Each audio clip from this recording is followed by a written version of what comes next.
Alright guys, well it was inevitable. I had to buy a bandsaw. All the work I'm doing requires some fancy cuts. Sometimes I want to do a bowl blank and I want to cut perfect circles. You know, there's some things you just can't do with a handheld jigsaw. Bandsaws, they have a lot of intricate detail when you want to cut fancy moldings and stuff like that for nice finish on a top piece and stuff like that. So what I'm going to do is, I ordered the bandsaw, finally got it today. We're going to take it apart, put it together, and we're going to set it all up, calibrate it, and then we're going to make a cut and see how it works. And this will kind of be like a review of the Wen 10-inch bandsaw, W-E-N. That's the brand that I bought. So, heard a lot of good things about it. Let's give it a shot. Open it up, see what it can do.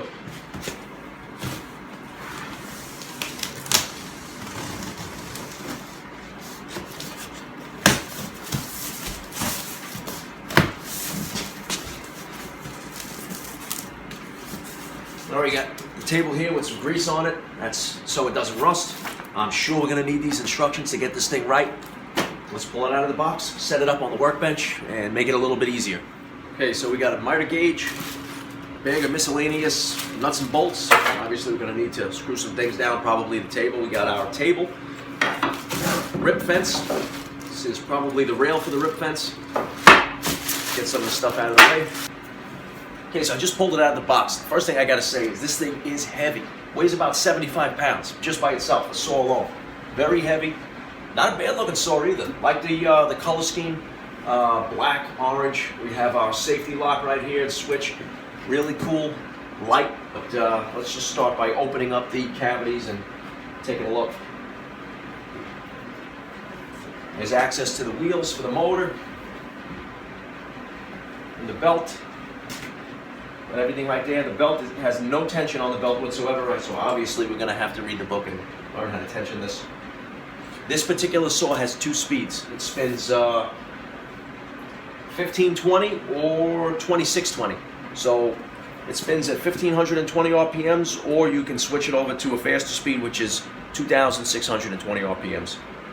So we're going to read the manual. We're going to learn how to adjust that. Obviously, there's 2 spots on the pulley. You can change it, kind of almost like a lathe. You move the belt to a different size pulley, and that'll make it spin faster or slower. So we're just going to go through a little bit of these directions here, set it up, and then we're going to run some test cuts. Okay, so really quick, we're going to pull the table out here, and then we'll just wipe off all the grease, and then we're going to install it on the saw. They pack these things with grease on them to prevent corrosion and rust. Really good idea to wipe it off as you go along.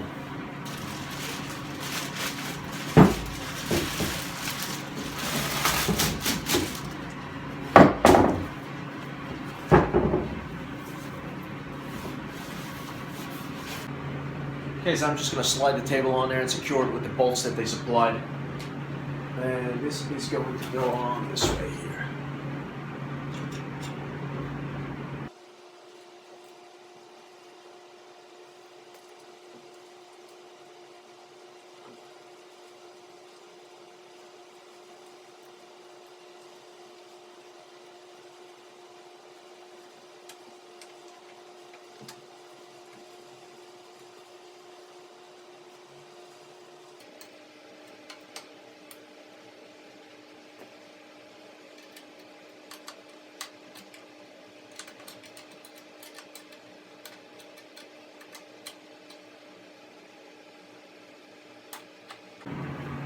What I'm going to do now is just put a level on the table, just to make sure we got it completely accurate and straight.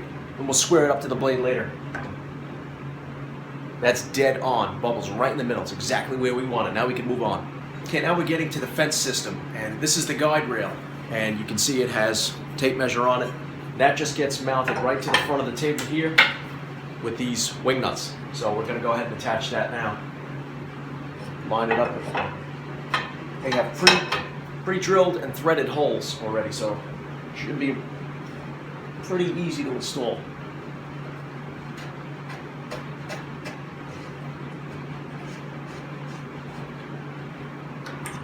Slightly grab one, and then I'll do the rest. You leave them loose, then you'll be able to slide it back and forth and adjust it to where you need it to be.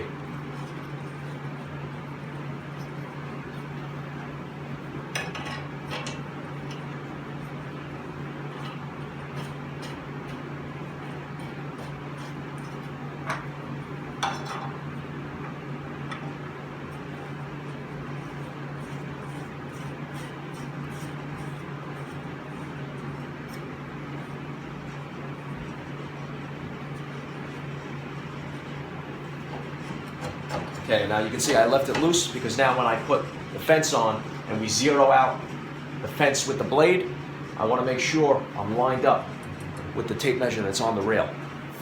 Now this bandsaw actually came with a pretty decent resaw and rip fence system. So what I'm going to do is just line this up here. This goes right on top of that, and it locks into place right here. But since I left this guide rail loose, what I want to do now is press it right up against the blade, and then I'm going to see if I'm on zero. I can slide this over.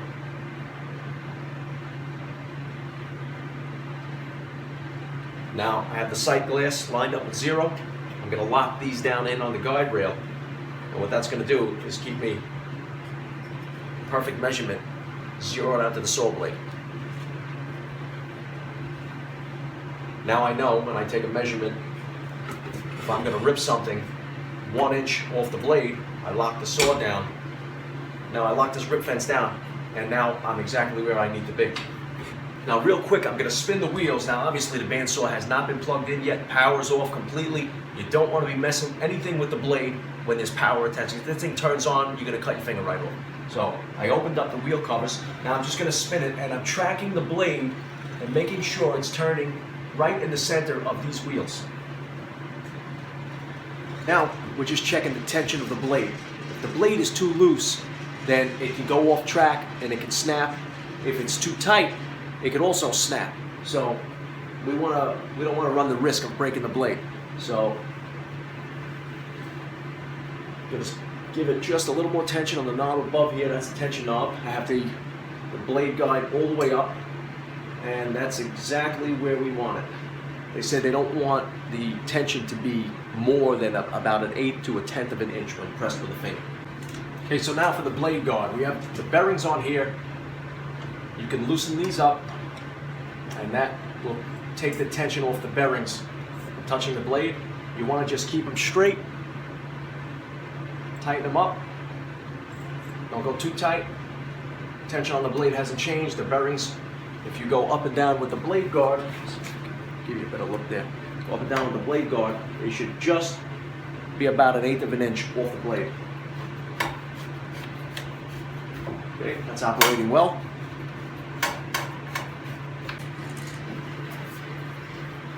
Now I'm going to adjust the speed of the motor. I'm going to put this at a high speed, and what I need to do is move the belt to the pulley in the rear.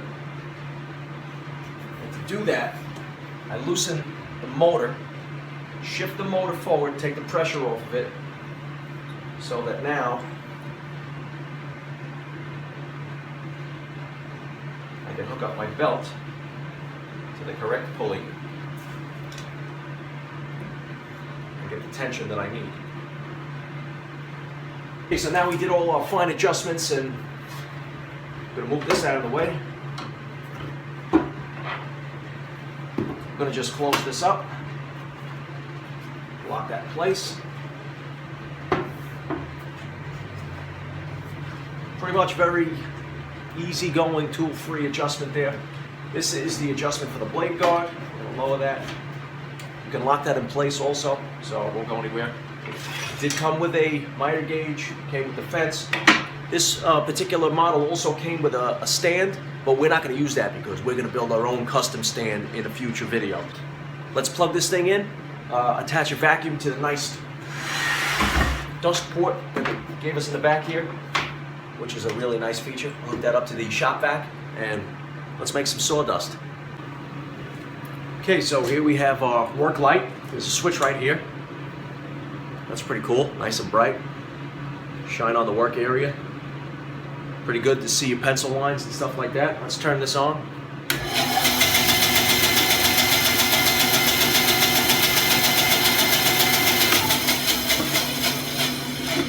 Pretty quiet. Let's see if we can get a nice cut out of this. I'm going to adjust my blade guard, unlock it here. Now I'm just going to make a couple of wavy cuts just to see how good it cuts.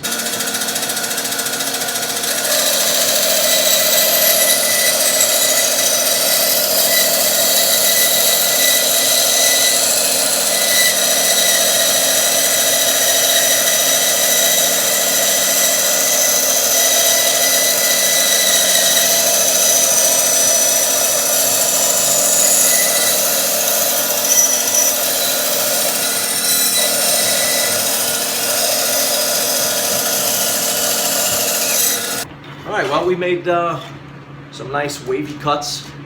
That was the stock blade that it came with. I believe that is